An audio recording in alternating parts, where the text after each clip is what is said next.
Labas, labas. Šiandien galvoju išeisiu į tiesioginę transliaciją su viena tema. Ta tema man sukosi nuo ryto kažkaip labai keistai taip. Ryte jau aš ją naktį tiksliau, ar kaip čia pavadinti, sukau mintyse, galvojau. Ir ta tema yra irgi nėra lengva iš tikrųjų už tai, kad labai daug mus jinai įtakoja. Praktiškai visą gyvenimo pagrindą, visą svorį sudaro prisirišimai. Noriu kalbėti apie prisirišimus ir kokie jie yra, ką jie su mumis daro ir kaip jų išvengti, net neišvengti, ką su jais daryti su tais prisirišimais. Nes tai labai svarbu, jeigu mes kalbam apie galimybę augti dvasiškai, tobulėti kažką, pasiekti, pakeisti. Na, žiūrint, koks mūsų yra tikslas buvimo čia žemėje, ką mes norime pasiekti, ką mes norime turėti. Žmonės gimsta įvairiais tikslais vedini. Vieniem nieko nereikia, yra jie tiesiog žemiški, jų tikslas, misija galbūt yra tiesiog auginti vaikus, prižiūrėti namus, turėti darželį, sklypelį. Ir tai yra gerai, nes labai to reikia, labai tai yra reikalinga. Kitų tikslai yra dar kitokie, jie sako, aš negimdysiu vaikų, neturėsiu namų, keliausiu, patirsiu, būsiu kažkur, kažką darysiu. Treti iš vis ten meta šeimas, vaikus palieka, atsiskiria ir varo ten kažkur, nežinau, į kalnus medituoti, į bendruomenės kažkokias, su kuriuom nori būti bendraminčių rate ir tenai būna. Tai kiekvieno mūsų tas ieškojimų kelias yra labai individualus ir skirtingas, bet aš kalbu apie tą platesnę perspektyvą šiek tiek, neprisirišant prie žemiškų tų veiksmų, ką mes čia gimę nuveikti. Bet aplamai apie tą pačią sielos evoliuciją ir ko nori siela. Jeigu mes žiūrime į gyvenimą sielos akimis, viskas atrodo daug kitaip negu fizinio kūno akimis žiūrint. Siela gavo kūną, kaip skafandrą, ar ne, kažkokie atėjo čia į žemę ir daro darbus. Bet o kas už to? Kas toliau? Ir šita tema gimė gal iš vienos tokios situacijos, sakykime, Amerikoje labai yra populiaru, kabutėse populiaru grobimai vaikų ar ne, dingimai. Ir vakar viena pažįstama dalinosi nemažai apie tai tom visom istorijom, kaip vagiami vaikai dingsta. Ir vienoje bendraminčių grupelėje užklausė manęs, tu gyveni Amerikoje, kaip jūs ten, ar saugot vaikus labai, ar juos žiūrit, kad kažkaip. Ir aš taip susimaščiau ir galvoju, kaip, išeina tie mano vaikai patys į žaidimo aikšteles, visus 4 aš juos leidžiu. Nėra taip, kad eičiau iš paskos ir aplamai man, sako, Čikaga vienas didžiausių nusikalstamumų čia Amerikoje ir labai baisu, čia šalia kažkur kažkas šaudo, gaudo, pjausto, vagia. Yra daug baisių dalykų, bet, pavyzdžiui, tie baisūs dalykai iki mano ausų ir akių kažkaip nedaina. Aš aplamai nejaučiu jokios grėsmės ar nesaugumo jausmo čia būdama. Skau, nežinau, gal todėl, kad čia yra, tiesiog mano giminės kažkokia pradžia, prosenelių ir taip toliau.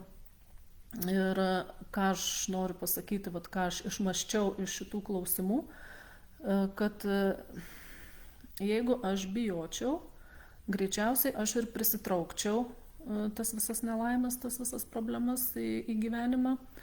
Antras dalykas, kai žiūri į gyvenimą sielos akimis, tu matai kitaip, kai tu pasitiki visata ir kūrėju, kai nemanai, kad gyvenimas yra atsitiktinumų virtinė kažkokių situacijų, neaišku, kokių pasiekmė, kai tu supranti, kad priimi poziciją, kad tu esi savo gyvenimo šeimininkas, tai tas gyvenimas ir kuriasi ir dėliojasi taip, kaip tau reikia.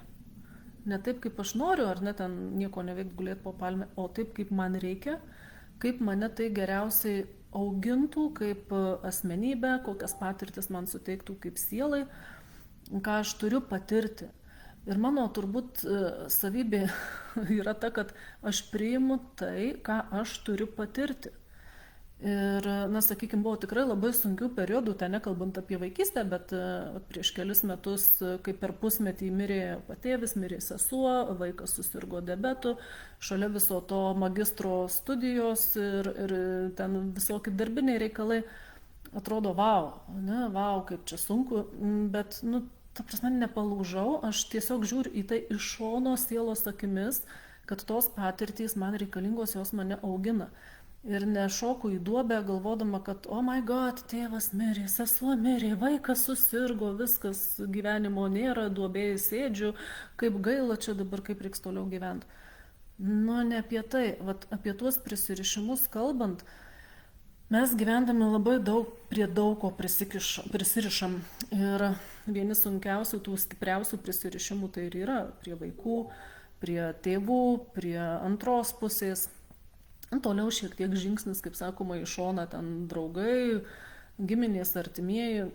Galima prisirišti prie namų, prie sentimentų, prie prisiminimų, nuotraukų vaikystės, kaip pavyzdys, ar ne. Prie visokių kitų dalykų, kurie yra balastas, yra svoris. Ir aš nesakau, kad reikia nejausti niekam nieko. Tipo, nu, neprisirišu prie vaikų, tai man jie nerūpi. Tipo, aš juos paleidžiu. Aš juos paleidžiu, bet man jie rūpi. Tik aš nesisavinu ir nesistengiu apsaugoti jų nuo jiems reikalingų patirčių. Aš savyje turiu tokius nusistatymus, kad aš irgi patyriau daug sunkių dalykų ir mane jie užaugino, sustiprino. Vadinasi, tikėtina, kad mano vaikai irgi gali patirti ir turbūt patirs skaudžių, sunkių, sudėtingų dalykų.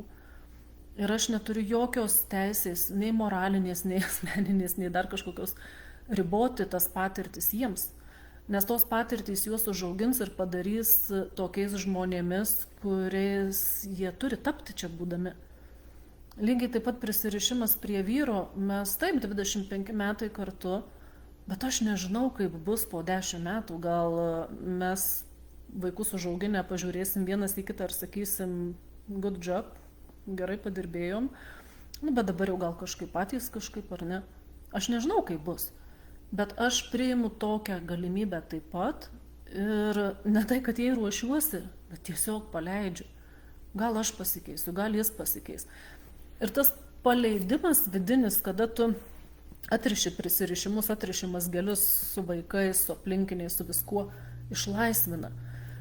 Tu iš esmės tampi laisvas, stiprus, tu neturi praėjimų tų silpnų vietų, per kurias tave galima sumenkinti, užspausti, sužeminti kažkaip, sunaikinti. Tu tampi stiprus ant tiek, kad šalia tavęs nori būti ir kiti žmonės, šalia tavęs jaučiasi kiti gerai, tu gali kažką duoti iš gausos ir net siurbti į save to, ko man reikia. Reikia saugumo, reikia patikinimo, kad su manim viskas gerai ar ne, tai vyras privalo sakyti, kokia aš faina, kaip mane myli, nes ten jeigu nepasakys, tai oi kaip blogai. Vaikai irgi privalo ten kažką daryti, ką aš noriu, nes jeigu nedarys, tai ką aš autoriteto neturiu. Nu, per tuos prisirišimus, tuose santykiuose kyla labai daug tampymosi, labai daug kontrolės, labai daug nesusikalbėjimų, labai daug tokių iškraipimų pačiame santykyje. Ką daryti, kad tų prisirišimų būtų mažiau, vat, nuo ko pradėti, ar ne? Imti kiekvieną konkretų žmogų šeimoje, pavyzdžiui, vaiką pasimam, ar ne? Ir žiūrim, čia yra konkretus pradirbimas, tiesiog vat, mirties išsiskyrimo baimė. Mamom tai yra turbūt sunkiausias dalykas, daleisti mintį, pradirbti vaiko mirties baimę. Kad tą padaryti, pirmiausia, turbūt reikia su savim susitvarkyti, savo mirties baimę pradirbti. Nebijoti numirti. Ir kai tu nebijai numirti, tu esi toks stiprus. Nu, kas tau gali ką padaryti? Tu žiūri į viską sielos akimis, tu žinai, kad jeigu ne dabar, tai kitam gyvenime vėl susitiksit kažkur, bet tam reikia užaugti, iškišti galvą virš tos ribos, kuris skiria fizinį ir dvasinį pasaulį. Kai tu matai visą perspektyvą, būna daug aiškiau. Kaip pradirbti mirties baimę? Tai žiūrėti, ko mes labiausiai bijome prarasti, ką bijome prarasti, ne? Kas pasikeis pasaulyje, jeigu manęs čia neliks, ko aš dar nepadariau ir gailėčiausi, kad nepadariau, jeigu dabar žinočiau, kad rytoj numirsiu. Tai mirties baimė atsiranda dėl neįvykdytos sielos užduoties. Tada, kai mes švaistom laiką, nedarydami to, ką turime, privalome padaryti, dėl ko čia gimėme. Ir kai pradedam apie tai galvoti, kyla baimė, kad vidinė, čia pasąmoninė sielos baimė, kad mes kažko nepadarėm, kad mums dar nėra to laiko, tai reikėtų imti ir daryti dabar tai, ką gali šiuo metu geriausio, atmetant tas baimės, keičiant, transformuojant į drąsą gyventi, drąsą suklysti, kad nebūtų baimės suklysti, nėra klaidų, yra pamokos. Ir tada tas baimė numirti pačiai, kai jau bus virtusi drąsa. Tiesiog nebijau, kai bus, tai bus. Tai gyvenau gražų gyvenimą, ir čia ko prisirištų prie tų gyvenimų patirčių. Tada su vaikais pradirbinėti tas baimės tokias paleisti, tarsi, kad jie yra ne mano, jie man nepriklauso, jie tik atėjo per mane, kaip atskiros asmenybės, esybės, kai turinčios savo tikslus. Aš tą kartoju ir kartoju, bet kartais galva žino, bet širdis nejaučia. Tai kad tos žinios nusileistų į širdį, tas supratimas, kas yra kas, kodėl taip sunku paleisti. Ir kai kiekvieną tą vaiką tu augini, žiūri, rūpiniesi juo, bet supranti, kad visaip gali būti ir nuo visko neapsaugosi, nes tiesiog namuose neužsidarysi. Ir tą įsisąmoninį tampa daug lengviau gyventi, daug lengviau į visas problemas žiūrėti, ligas, nelaimės ir taip toliau. Ir dar kas yra, jeigu aš jausčiau baimę dėl jų ateities, dėl jų saugumo, baimė turi savo dažnį. Mes visi turime savo dažnį. Ir kokiu dažniu mes vibruojame, tokioje realybėje esame. Jeigu aš vibruočiau baimės, nepasitikėjimo, nerimo dažniu, aš būčiau toje realybėje, kur aplinka man rodytų situacijas, kuriuose tai vyksta. Ir aš susiderinčiau su ta aplinka, kurioje yra tai, kas mane gazdina, kelia nerimą ir taip toliau. Jeigu aš dirbu su savim ir savo baimės transformuoju drąsą į pasitikėjimą, ryžtą, žinojimą, kad manim bus pasirūpinta, kad man nieko blogo negali nutikti, aš keliu savo dažnį, aš atsiduriu kitoje realybėje, kitame tame dažnyje, kuriame nėra baimės, nėra nepasitikėjimo, nėra abejonių, kuriame situacijos kuriasi ir dėliojasi man palankiausiai, taip kaip man reikia. Nuo to ir priklauso visas būtinybė dirbti su savim, kad išeiti iš tų dažnių, kurie smugdo, traukia žemyn. Ir kai iškyli ten aukščiau, tu supranti, kad jeigu aš nepyksiu, jeigu aš darysiu, ką turiu daryti, jeigu aš nebijosiu, jeigu aš būsiu rami, jeigu aš pasitikėsiu visata ir savimi, jeigu palaikysiu ryšį su savo dispečerinė, realiai man nieko blogo negali nutikti, nei mano vaikam. Ir vėlgi žiūrint, o ką reiškia blogo? Žmonės bijo skausmo, bijo sunkių situacijų, nori tarsi ramiai kažkur praplaukti per tą gyvenimą.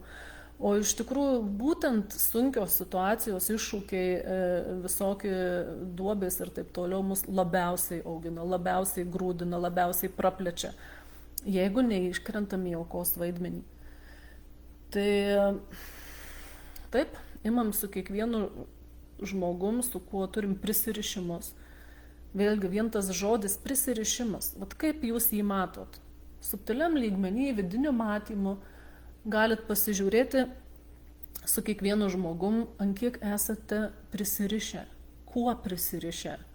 Virve, pančiais, grandinėm, kaip prisirišę, kiek tų mazgų tenai yra. Taip, vaizduotės žaidimas ar ne, bet pasižiūrėkit. Su vyru, su vaikais, su tėvais, su artimaisiais. Pabandykit tą kiekvieną mazgelį atrišti. Faktas, kad jis taip lengvai gali neatsirišti, nes jį padaro ir užmazgo mūsų emocijos. Baimė prarasti, kontrolė. Pavyzdžiui, aš jaučiuosi svarbi ir reikšminga, savo vaikai man padeda taip jaustis, sakykime, ar ne, nes aš juos kontroliuoju, jie manęs klauso, vadinasi, aš esu čia. Vadinasi, ta mano kontrolė gali surišti mazgelį prie vaikų ryšyje ir aš juos bijosiu paleisti, bijosiu pasitikėti, jie išeis į gyvenimą, aš pyksiu, kad nepaskambina, nervuosiuosi, kad man dėmesio neskiria. Aišku, susirgsiu galbūt tada, kad gaučiau tą dėmesį ir energiją, ar ne? Tai tos neigiamos emocijos ryšyje, tie prisirišimai sukuria situacijas ir pasekmes net į ateitį, dėl to yra būtina rekomenduojama atrišti mazgelius su visais. tiek su vaikais, tiek su artimaisiais. Ir va tas atrišimas, va kiekvieną mazgelį, kiek jau jūs ten jų pamatot, 3, 5, 4, 1 didelį gal kokį, pasigilinkit, kokia emocija, kokia situacija, kas surišo tą mazgą, kas įtakojo jį. Ir tada jau, kai, pavyzdžiui, randat emociją, sakykime, kontrolė ar ne, arba nepasitikėjimas, baimė prarasti, visą tai keičiam, transformuojam į drąsą, į paleidimą, į pasitikėjimą, į ramybę, žiūrim, kaip keičiasi ten mūsų ta vidinė būsena, spalvų gama, keičiant emocijas. Ir atriškim ir sakom, kad vat, aš atrišu tuos visus mazgelius, aš pašalinu prisirišimus mano ryšyje su vaikais ar su vyru. Aš atstatau pažeistą tvarką mūsų ryšyje. Aš paleidžiu ryšio atstatymo procesus. Ir paleidžiu tekėti tas energijas mūsų ryšyje, kurių šiuo metu labiausiai reikia mums vienas kitam. Vat su savim nuo savęs taip tokia saulute apsitvarkykim, pasižiūrėkim, ką mes bijom prarasti, prie ko esam prisirišę, kaip minėjau, žmonės, daiktai gali būti, situacijos, dar kažkas. Ir prasivalykim šitą, prasišluokim ir pažiūrėkim, ant kiek tada mūsų esybė, kuri buvo priraišiota, prikabinėta, kaip koks guliveris ar ne, kaip jinai atsiskleidžia, vat išjauskim tą lengvumą, laisvumą, tą tokį paleidimą aplinkos ir susitelkimą į save, kad pirmiausia aš turiu augti, aš turiu stiprėti, kada man bus gerai, bus ir aplinkiniam gerai ir būsiu pajėgi tada padėti, jeigu reikia, arba stebėti, jeigu reikia. Tai, kaip sakant, gerų jums darbų, gerų suvokimų ir iki kitų kartų. Ate.